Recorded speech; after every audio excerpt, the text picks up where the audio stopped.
नमस्कार, बहुत स्वागत है आपका। मकर संक्रांति के त्योहार पर गंगा स्नान, दान, पुण्य, पूजा पाठ, विशेष मंत्रों का जप, इन सभी चीजों का विशेष विधान है। क्योंकि मकर संक्रांति के दिन सूर्य धनु राशि को छोड़कर अपने पुत्र शनिदेव की राशि मकर राशि में प्रवेश करते हैं और इस दिन सूर्य देव दक्षिणायन से उत्तरायण हो जाते हैं और दिन लंबे और रात छोटी होने लगते हैं और तमाम शुभ मंगल कार्य भी शुरू हो जाते हैं।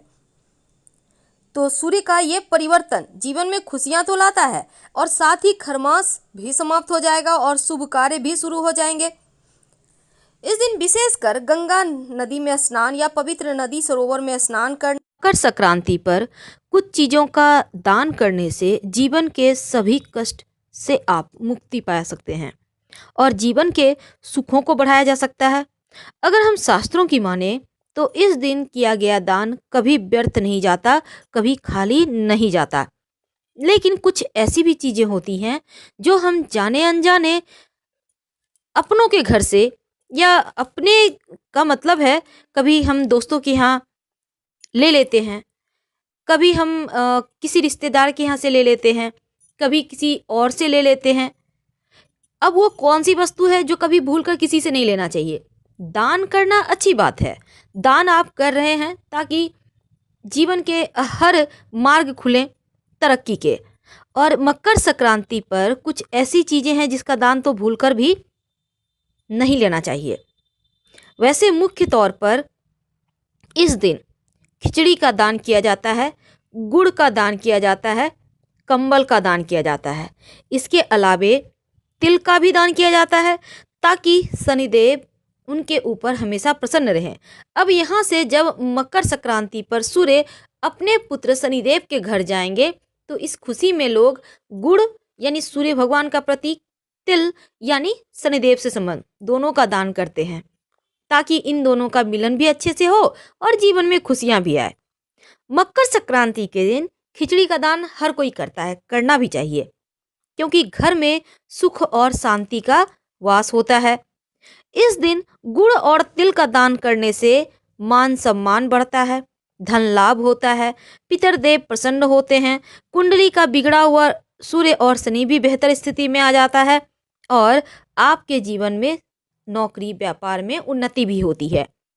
इस दिन नमक का दान भी बहुत विशेष माना जाता है, इसलिए नमक डायरेक्ट आप नमक नहीं कर सकते तो नमकीन वस्तु का दान करें, क्योंकि अनिष्टों का निवारण के लिए नमक का दान सबसे ज़्यादा अच्छा माना जाता है। इससे बुरा वक्त टल जाता है, इसीलिए मकर संक्रांति के दिन नमक का भी दान किया जाता है। लेकिन हमने कहा एक चीज़ जिसका दान किसी से ना ले। अब आप कहेंगे कि तिल का दान तो हमने किया तो हम भला किसी से क्यों ना लें। देखिए, दान हम करते हैं किन में? जो गरीब व्यक्ति हैं, जो नारायण के स्वरूप हैं, हम उनको दान करते हैं। लेकिन आप एक बात हमेशा याद रखिए, हमारा शास्त्र कहता है अगर आप किसी और का तिल खाते हैं तो तिल तिल करके आपको उनका इस तिल का कीमत वसूल करना पड़ता है। अब इसका मतलब आप समझ रहे होंगे, मतलब किसी के भी घर का तिल मत खाइए और ना ही कोई आपको तिलकुट दे रहा है, तिल का लड्डू दे रहा है, आप घर ले आए। अगर लाना भी हो तो प्रेम से उसका कीमत चुका के लें, या आपने खाया है तो उसका कीमत जरूर दे दें। मकर संक्रांति के दिन भगवान सूर्य अपने पुत्र शनिदेव से मिलने उनके घर जाते हैं और मान्यता है कि पिता के पहली बार अपने घर आने पर शनिदेव ने उनका सत्कार तिल से किया था, इसीलिए इस दिन तिल का प्रयोग विशेषकर किए जाते हैं। मकर संक्रांति पर इस बार बन रहा है बहुत ही दुर्लभ संयोग, क्योंकि सूर्यदेव मकर राशि में जैसे ही प्रवेश करेंगे तो सूर्य की मकर संक्रांति शुरू होगी। अभिजीत मुहूर्त सुबह 11:46 से दोपहर 12:29 तक रहेगा। अमृत काल शाम 4:40 से शाम 6:29 तक रहेगा और ब्रह्म मुहूर्त सुबह 5:38 से सुबह 6:26 तक रहेगा। विजय मुहूर्त शाम दोपहर 1:54 से दोपहर 2:37 तक और गोधूली बेला मुहूर्त शाम 5:18 से शाम 5:42 तक रहेगा। और सूर्यदेव अपने पुत्र शनिदेव से मिलने जाएंगे। वर्ष में कुल 12 संक्रांति होती है, जिनमें से सूर्य की मकर संक्रांति और कर्क संक्रांति बहुत ज़्यादा खास होती है, क्योंकि दोनों ही संक्रांति पर सूर्य की गति में बदलाव होता है। और सूर्य की कर्क संक्रांति जब होती है, सूर्य उत्तरायण से दक्षिणायन होते हैं, और सूर्य की जब मकर संक्रांति होती है तो सूर्य दक्षिणायन से उत्तरायण होते हैं। और यहाँ से हर शुभ मंगल कार्य शुरू हो जाते हैं, और यहाँ से दिन भी बड़े होने लगते हैं, रातें छोटी होने लगती हैं। ऐसे में इस दिन गंगा स्नान करने से सभी कष्टों का नाश होता है। और अगर आप दान करते हैं, जब तप करते हैं, तो मान्यता है इस दिन दिया गया दान विशेष फल देता है। अगर किसी गृहस्थ ब्राह्मण को भोजन या आप करवाते हैं या किसी गरीब को करवाते हैं, तो यकीनन आपके जीवन के हर कष्ट समाप्त हो जाते हैं। साथ ही कुछ न कुछ दान तो जरूर करें, क्योंकि मत्स्य पुराण के 98वें अध्याय के 17वें भाग से लिया गया एक श्लोक है कि मैं शिव और विष्णु और सूर्य एवं ब्रह्मा के अंतर नहीं जानता, वह शंकर जो विश्वात्मा है सदा कल्याण करने वाले हों।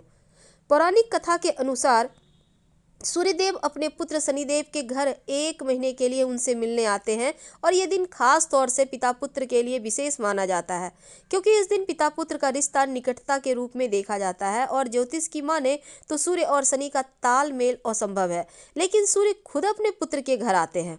इसके पीछे एक कथा भी है कि भगवान विष्णु ने मधु कैटभ नाम के एक राक्षस का वध किया था, और उन्होंने मधु के कंधों पर मंदार पर्वत को रख दिया और उसे दबा दिया। इस दिन भगवान विष्णु को मधुसूदन नाम दिया गया, और साथ ही बुराई में जीत के साथ इस त्योहार को मनाया जाने लगा।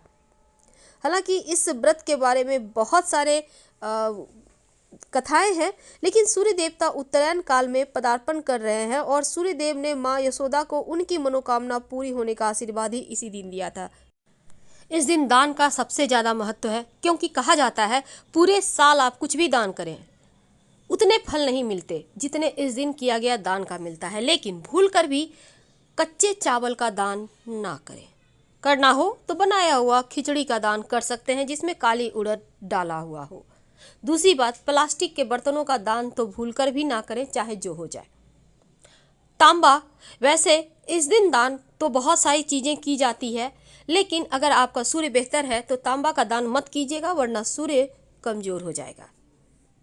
रही बात शनिदेव से संबंधित चीज़ों का दान करने का, वो आप कर सकते हैं। जो भी दान करें अपने हाथों से करें, अपने ऊपर से 3 बार उतार कर। किसी भी गरीब व्यक्ति को दे सकते हैं, कोई ना मिले तो पीपल के नीचे प्रेम से रखा है। पर इस दिन तिल खाइएगा जरूर।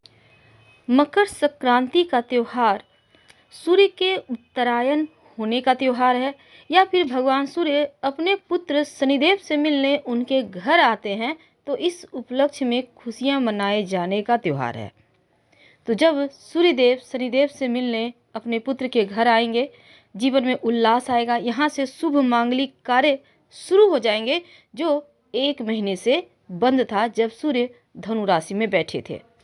तो हम आपसे विदा लेते हैं। जानकारी अच्छी लगे तब लाइक कर सब्सक्राइब करें, अपनों से शेयर करें, और कमेंट में हर हर महादेव जरूर लिखें।